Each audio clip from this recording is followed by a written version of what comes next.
Hey, and welcome to the podcast. Welcome to the beautiful TV show, The Business Coach. This is where I get to interview great business coaches from all over the world. I got Michael Dill here with me. How you doing, Michael? I'm doing great, Brad. Thanks now, for having Michael's from the beautiful spot in Florida. Where is Coconut Creek? Coconut Creek is right on the Palm Beach, Broward County line. Palm Beach, so you're just north of Miami, I guess. Yes, north of Miami, and we're basically live where everybody else wants to go this time of year. All the icebergs come on down to visit. Yes. Now, Michael, you've been coaching there for a lot of years. You've had a lot of good clients. What's some of your favorite clients, and what do you remember about them? I think for most fun client I had was a gentleman named Eric. He was an attorney, and when I met Hang on, Eric, an attorney that's fun? he was fun because when we sat down, I asked him a few questions, and he was absolutely positively hysterical. He had absolutely his. So hang on, you got an attorney with a sense of humor, and this guy's paying you to coach him. I like the sound of this already. Well, the funny thing about him, I asked him, I said, what's your challenges with your business? He goes, my team has no accountability. They have no ownership. And I said, well, what kind of structure do you have? Really? Lawyers trying to dodge ownership? And it got to the point that... Hang on, with no accountability, no ownership that the team takes on board, what was like staff turnover like, or what was the results with clients and customers like? Actually, in 2 years, in a 9-person law firm, he lost 13 people. So that's like it's 130, 140% staff turnover. Crazy. Wow. Okay, so obviously that's the first thing we got to fix. Exactly. How did you start fixing that? The first exercise he had was to go home and write down all the names of the people that left in the last 2 years and the reasons why they left.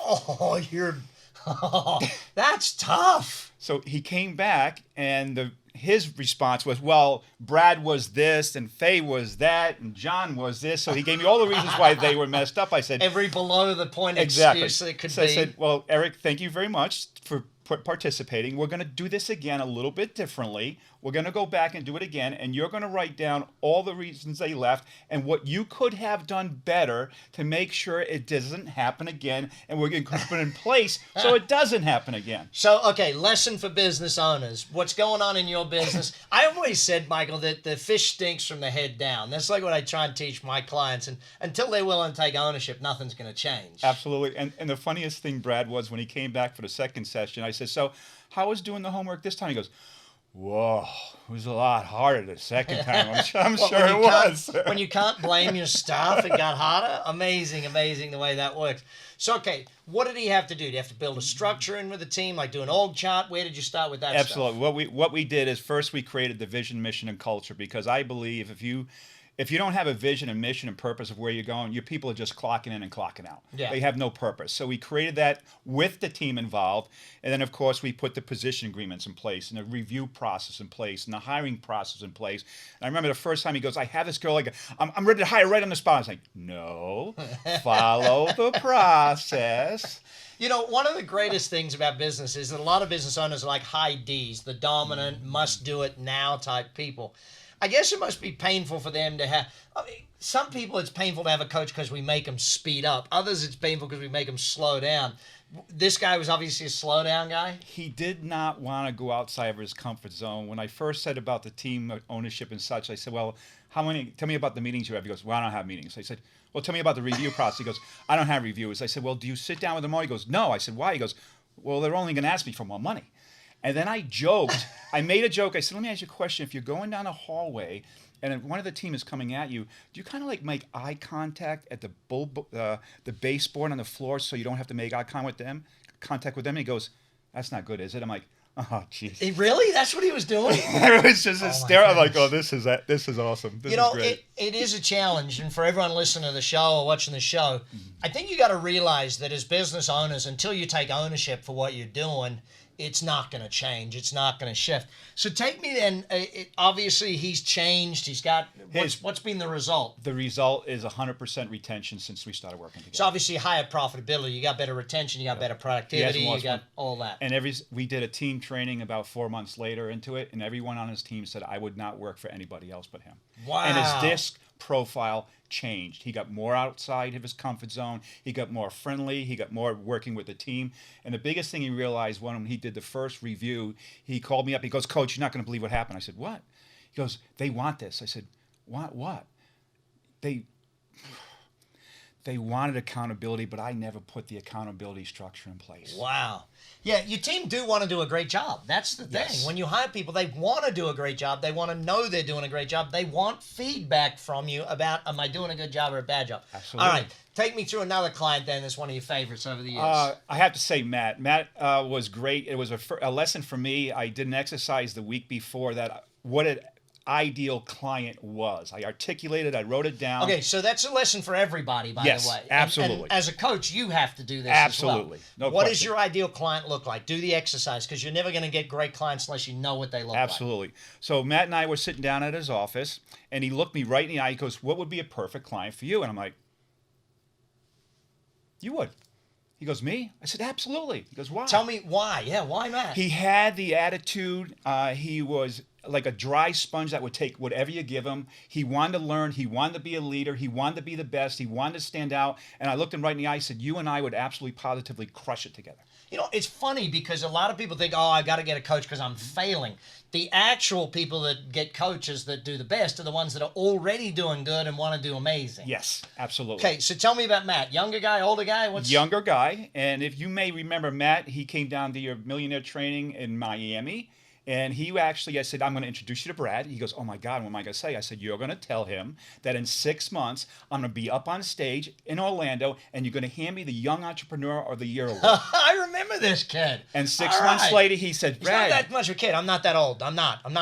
And when he was up on stage, he goes, "Brad, remember?" Yeah. I remember that now. So what did he have to shift? What business was he in? He was in the flooring industry, Right? and he wanted to be a better leader. But hang and on, Florida flooring, that time the construction industry was awful. He started right at the bottom. So he realized that... So he could never get anything but better. Yes, exactly. It's funny because I started Action Coach when Australia was in the middle of a recession. And I started making money. And then when times got good, I was like, what's going on? I didn't even understand that there was a difference at that Well, time. do you want to start at the bottom of the cycle or the top of the cycle? Preferably the bottom.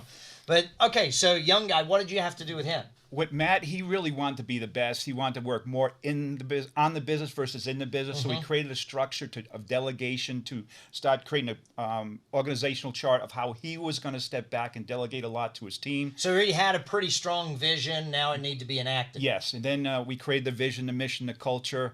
And Matt was not a reader. Since he graduated college, he never read a book.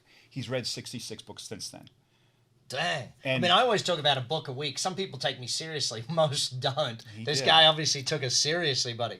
And he also created a passive income strategy. One of his goals was, I want to have 3 homes within 2 years. He got 4 within a year and a half. Now, for those of you who haven't, check out the investing stuff that we teach. You got to take a look at that as well. Business growth is important. That's what we do as business coaches. But the investing stuff is of vital importance. What do you think was the biggest shift he made that made him get the new results? The commitment to himself. The Right. commitment to himself to be the best. I and think stand that's out. what hiring a coach does for some Absolutely. people. I'm hiring a coach so that I know I'm going to do this, not I'm going to mess around with it or possibly do it. I'm actually going to do this. And not only the commitment, but the investment in himself. He came to BEF, Right. Business Excellence Forum, 3 years in a row. He's invested in the books, invested in the people. He wasn't afraid to write a check to get better. Yeah, fantastic. Okay, one more client. Let's do one more. Jim. Jim was actually a referral, and Jim was in the carpeting business, 35 years in the business, and had no mojo. Hang on, how long ago was this? When was this? What year?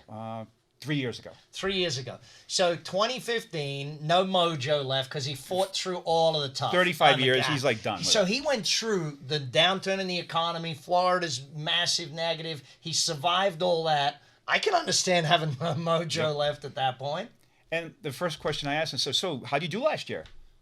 I'm not sure. I said, what do you mean you're not sure? It's April. He goes, well, my accountant knows. I said, well, does your accountant own the business or do you own the business? He goes, Hang on. What you're telling me is this guy being 35 years in business and didn't know his numbers. didn't know his numbers. Oh, my God. I bet he knew what was in the bank. That was about it. What did we make in sales and what's in the bank? As long as I can make payroll, you know the answer, I'm good. Oh, gosh. That's a killer. So obviously you had to get under some numbers and budgeting and stuff. We created a budget of which he hated doing. I didn't care. Every month I had him create an entire budget for the year, take last year, take a 20% increase, put the numbers, lay them out, and every month I say, Jim, what's this? I don't know. Well, you think it might be valuable to know that? I find it interesting that people there's no way you can run your business if you don't know your numbers. It runs you. The tail wags the dog. Right. You're trapped. Yes. And the greater part about it, within 4 months, he knew his numbers inside and out. And then he started, he had that little mental cash register going in his head. He'd be looking at productivity, where he's losing some money. And then we got to the point where, who did I want to work with? What type of business did I want to do? And what were the best margins? So he got into his fun zone of doing what he loved to do to get the most money with the people he wanted to do it Okay, with. so here's the lesson. Sometimes you got to go through the hard stuff Yes. of budgeting and things. And buddy, I'm an accountant and I still hate budgeting, but I got to do it. It has to be done. It's just one of them things.